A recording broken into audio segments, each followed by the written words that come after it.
السلام علیکم ورحمۃ اللہ وبرکاتہ نحمده ونصلی علی رسوله الکریم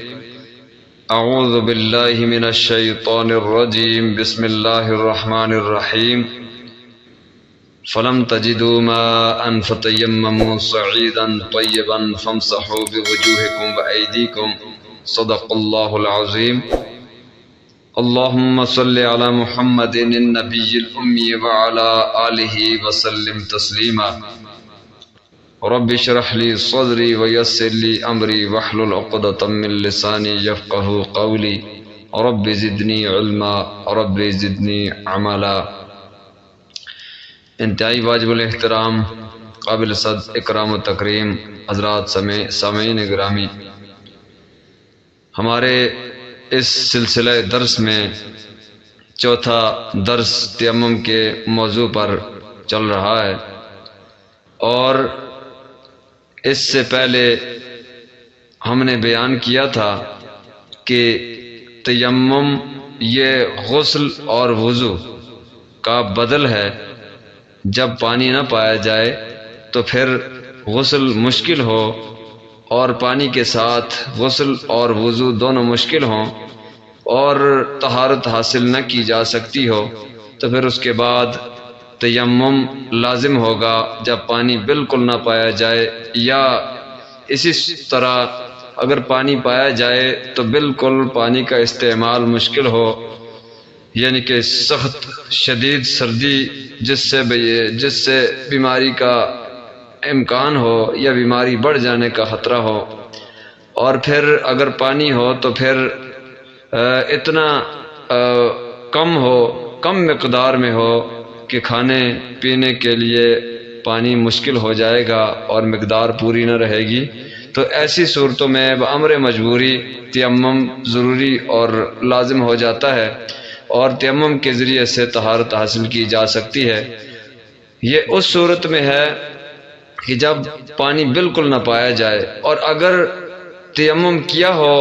اور اسی حالت میں پانی پر قدرت حاصل ہو جائے، پانی مل جائے یا پانی گرم کر دیا جائے جس سے طہارت حاصل کی جا سکے، اور یا اسی طرح پانی کثیر مقدار میں پایا جائے، تو ایسی صورت میں تیمم کا حکم بالکل ختم ہو جائے گا۔ کسی صورت میں بھی تیمم جائز نہیں۔ یہ نہ ہو کہ پانی بھی موجود ہے اور پھر تیمم بھی کیا جا رہا ہے، پانی کے استعمال پر قدرت بھی ہے اور تیمم بھی کیا جا رہا ہے، اور اسی طرح پانی ہر حال میں موجود ہو اور تیمم بھی کیا جا رہا ہو، تو ایسی صورت میں تیمم بالکل جائز نہیں ہوگا۔ اگر تیمم سے طہارت حاصل کی گئی ہو تو ایسی صورت میں پانی پر قدرت ہونے کی وجہ سے تیمم ٹوٹ جائے گا، اور فوراً پانی سے وضو کیا جائے یا پانی سے غسل کیا جائے، اور اس طریقے سے طہارت حاصل کر کے پھر اس کے بعد اپنی بقیہ جو عبادت ہے اس عبادت کو پورا کیا جائے گا۔ تو اس میں کسی صورت میں بھی کوئی بھی گنجائش نہیں کہ انسان جو سہولت کی صورت میں بھی اور سہولت کے اوقات میں بھی جو وہ تیمم کرتا پھرے، تو کسی صورت میں بھی تیمم ایسی صورت میں جائز نہیں ہوگا۔ یہ انتہائی مجبوری کی وجہ سے تیمم جائز ہوتا ہے۔ یا اسی طرح اگر کوئی بندہ بیمار ہو، بالکل اٹھنے کی ہمت نہ رکھتا ہو، ایسا مریض ہو جو صاحب فراش ہو لیکن ہوش حواس تو رکھتا ہو، تو ایسی صورت میں اٹھ کر وضو نہ کیا جا سکتا ہو، وضو نہ کر سکتا ہو، تو ایسی صورت میں وہ بھی تیمم کر سکتا ہے۔ کھڑے ہو کر نماز نہیں پڑھ سکتا تو بیٹھ کر اشارے سے، اور اگر بیٹھ کر نہیں پڑھ سکتا تو پھر لیٹ کر اشارے سے نماز پڑھ سکتا ہے۔ اگر کسی بندے کی کمر میں تکلیف ہو، اگر کسی بندے کی ٹانگ میں تکلیف ہو، یا اسی طرح اگر کسی بندے کی آنکھ کا آپریشن کیا گیا ہو، تو ایسی صورت میں وہ بیٹھ کر کرسی کے اوپر وہ نماز پڑھے گا۔ اگر سجدہ زمین پر مشکل ہے تو پھر کرسی پر بیٹھ کر وہ سجدہ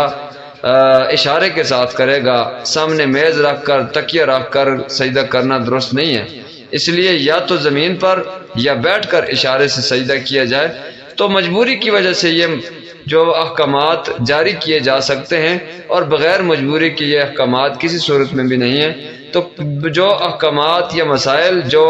باتیں مجبوری کی وجہ سے ہیں، تو جب مجبوری ختم ہو جائے تو فوراً وہ حکم اٹھ جاتا ہے، اور پھر جو وہ رخصت ختم ہو جاتی ہے، پھر عزیمت پر عمل کیا جاتا ہے، اصل حکم پر عمل کیا جاتا ہے۔ اس لیے کوئی بندہ یہ نہ سوچے کہ وہ پانی کی موجودگی میں یا اسی طرح پانی پر قدرت کی صورت میں یا پانی جو ہے وہ موجود ہو، پھر بھی اس کے بعد جو وہ تیمم کرے، اور تیمم کر کے جو وہ اپنی عبادات پوری کرے گا، یعنی کہ نجاست کی حالت میں بھی تیمم کرتا پھرے، ایسی صورت میں نہیں ہے۔ بامر مجبوری، جب مجبوری ختم ہو جائے تو پھر وہ حکم اٹھ جاتا ہے، مجبوری کے احکامات ختم ہو جاتے ہیں۔ تو اس صورت میں آگے انشاءاللہ تیمم کے جو ارکان ہیں یا تیمم کے جو کا طریقہ ہے اس کو بیان کیا جائے گا، اور انشاءاللہ آگے احادیث مبارکہ کے مطابق کچھ دروس بھی ہوں گے تیمم کے متعلق۔ اس ویڈیو کو زیادہ سے زیادہ جو شیئر کریں، اور ہمارے یوٹیوب چینل مفتی محمد اظہر کو سبسکرائب کریں، ویڈیو کو لائک کریں، زیادہ سے زیادہ شیئر کیا کریں، تاکہ دوسرے مسلمان ہمارے بھائی جو زیادہ مسائل پڑھتے نہیں یا اسی طرح مسائل سنتے نہیں، ان تک بھی جو اس سلسلہ سے ذریعہ سے کچھ مسائل جو پہنچ جائیں۔ ہمارے فیس بک پیج کو بھی فالو کریں، تاکہ ہر ویڈیو نئی آنے والی نئے مسائل پر مشتمل بر وقت پہنچ جائے، اور اس سے اللہ تعالیٰ فائدہ عطا فرمائے۔ السلام علیکم ورحمۃ اللہ وبرکاتہ۔